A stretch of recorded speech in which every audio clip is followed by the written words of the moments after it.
आज हम देखेंगे कि एलसीआर मीटर कैसे कार्य करता है, एलसीआर मीटर का क्या यूज होता है, इसके बारे में आज हम देखेंगे।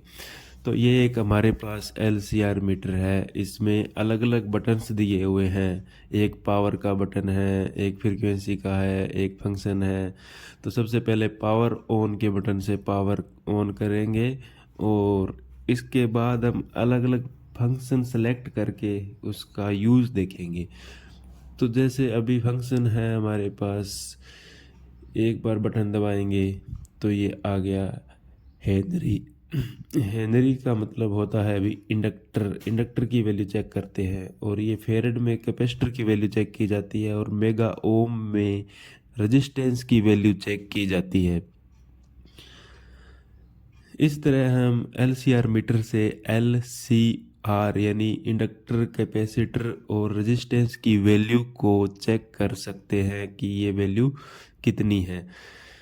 तो सबसे पहले आज हम कैपेसिटर का एक्सपेरिमेंट करके देखेंगे कि कैपेसिटर कैसे चेक किया जाता है, कैपेसिटर की वैल्यू कैसे चेक की जाती है एक एलसीआर मीटर का यूज करके। तो इसके इसके डिफरेंट यूज हैं। तो सबसे पहले हम कैपेसिटर का देखेंगे। इसके दो लीड है, एक पॉजिटिव और एक नेगेटिव। पॉजिटिव वाले को हमने रेड टेप से कर रखा है और नेगेटिव को हमने ब्लू टेप से कर रखा है। तो पॉजिटिव और नेगेटिव को अलग अलग कैपेसिटर में हम पॉजिटिव को पॉजिटिव नोब से जोड़ेंगे और कैपेसिटर नेगेटिव को नेगेटिव नोब से। हमारे पास ये एक कैपेसिटर है जिसकी वैल्यू है 2200 माइक्रोफेरेड, यानी कि 2200 माइक्रोफेरेड है। इसकी वैल्यू हो जाएगी 2.2 मिली फेरेड।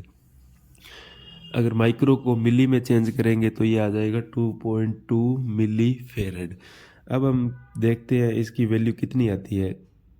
तो सबसे पहले पॉजिटिव पिन को पॉजिटिव से और नेगेटिव पिन को नेगेटिव से जोड़ देते हैं। जैसे हमने यहाँ पे रेड पॉजिटिव को आप देख सकते हैं कैपेसिटर के पॉजिटिव से और ब्लू वाले को नेगेटिव से जोड़ दिया है। अब हमारी जो स्क्रीन पे वैल्यू दिख रही है वो है 2 मिली फेरेड, यानी कि इसकी वैल्यू कम हो चुकी है। यानी ये कैपेसिटर वीक हो चुका है। इसकी वैल्यू 2.2 आनी चाहिए थी, लेकिन अभी ये ओरिजिनल वैल्यू इसकी 2 आ रही है। हमने देखा था कि रेटिंग इसकी थी वो 2.2 मिली फेरेड की थी।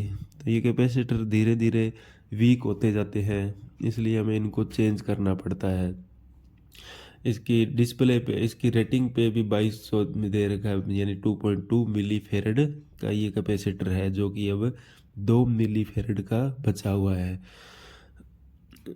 इस तरह कैपेसिटर हम चेक करते हैं। अब एक और कैपेसिटर देखेंगे जिसकी अलग वैल्यू होगी, उसको भी हम चेक करके देखेंगे कि उसकी कितनी वैल्यू आती है। जैसे अभी हमारे पास ये कैपेसिटर है 470 माइक्रोफेरेड का।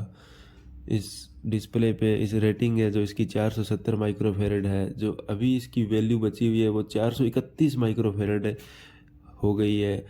यानी ये भी वीक हो चुका है। कैपेसिटर धीरे धीरे वीक होता जाता है।